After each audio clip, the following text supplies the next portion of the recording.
Alamin ang latest weather update ngayon dito sa Sir Aris Official Weather News Today. Update muna sa LPA na minomonitor natin sa loob ng ating area of responsibility. Huling nakita ang sentro nito sa layong 550 kilometers silangan huyang ng Infanta, Quezon. So ngayon po ang sentro niya ay nasa dagat pero as early as now ay nagdudulot na po ito ng mga pag-ulan sa silangang bahagi ng Luzon at sa silangang bahagi ng Visayas.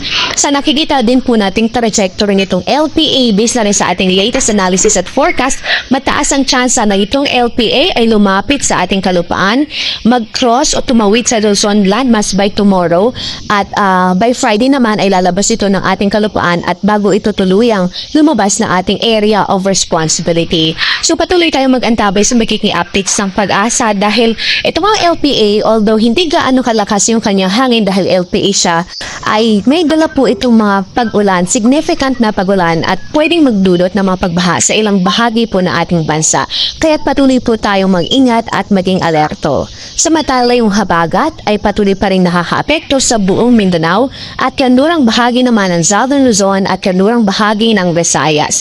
At magdudulot pa rin ito ng mga pag-ulan sa kanlurang bahagi ng mga nabanggit po nating lugar.